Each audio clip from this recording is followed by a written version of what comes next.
Bonjour mes estimés professeurs, je m'appelle Abigail Bétard. Aujourd'hui, je vous présente mes recherches sur l'influence du Montparnasse dans la littérature, l'art et la culture française.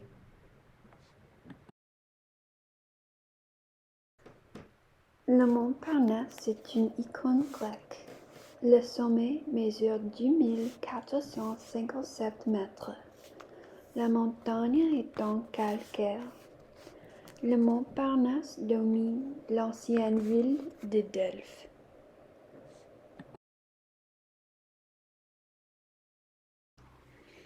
Il y a nombreux mythes et légendes du Montparnasse. La montagne est le siège d'Apollon. Il est le dieu du soleil, de l'art, de la musique, de la prophétie, de la poésie et plus.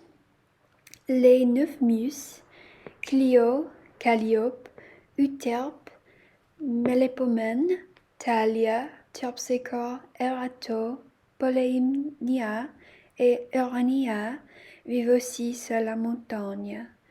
Chaque muse est le patron d'une forme d'art différente. L'oracle d'Apollon avait le don de prophétie. Elle a donné des messages cryptiques qui étaient généralement incohérents.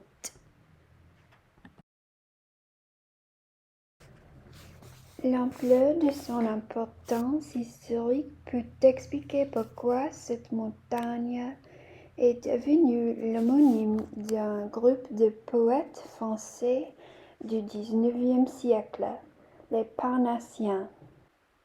Les Parnassiens ont publié 3 fois un journal littéraire. Le journal s'appelle Le Parnasse contemporain. Les Parnassiens ont été très influencés par le Montparnasse et les anciens Grecs dans leur poésie. Ils ont apprécié la beauté plastique, l'impersonnalité et les vers traditionnels. Comme je l'ai déjà dit, le style parnassien a été influencé par la poésie grecque. La poète Eugène Lefebvre fait une référence aux muses dans son poème. La muse ne rit plus sous la guirlande en fleurs, et sa gaieté se tait sur la corde sonore. Ce n'est pas Erato, Thalie ou Terpsichore. Elle a changé de nom et s'appelle Douleur. Un auteur est cité comme disant « La poésie de Parnassien est pleine de mouvements qui montent pour redescendre. Cette action imite la forme de la montagne. » Cela est montré dans le poème de Mera. Au camp clair de lune triste et beau, qui fait rêver les oiseaux dans les arbres, et sangloter d'extase les jets d'eau, les grands jets d'eau faits parmi les marbres. Plusieurs Parnassiens ont fait référence à la chimère dans leurs poèmes aussi. Elle est une autre créature mythique grecque.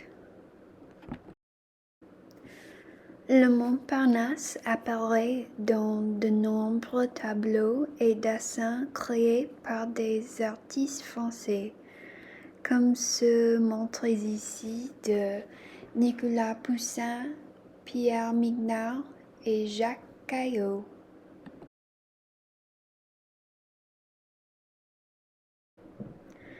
Montparnasse est un quartier sur la rive gauche de la Seine. Il est un épicentre de l'art, de la littérature et de la culture à Paris. C'est très similaire au rôle que le Montparnasse jouait pour les anciens Grecs. De nombreuses jeunes personnes sont réunies dans les deux endroits pour partager et réciter leur poésie, leur art et leur littérature. Montparnasse est devenu particulièrement important pour les artistes pendant l'entre-deux-guerres. La tour Montparnasse a été construite en 1969. La tour Montparnasse est le plus haut gratte-ciel de Paris. L'imagerie du Montparnasse est très évidente. La tour domine Paris comme une montagne. Le cimetière Montparnasse est la dernière des murs de nombreux auteurs, poètes, artistes, comédiens et philosophes célèbres comme Marguerite Duras, Guy Maupassant et Vercors. C'est un sanctuaire au lieu saint pour les artistes, juste comme le Montparnasse. En conclusion, j'ai trouvé que le Montparnasse a exercé une telle influence sur la vie, l'art et la culture française directement et indirectement. Par son importance historique, sa signification mythologique et son statut comme une image littéraire et artistique vivante et répandue. Et oui, merci pour tous mes professeurs. Je suis triste de partir et vous me manquerez tous. Et voilà, j'ai fini.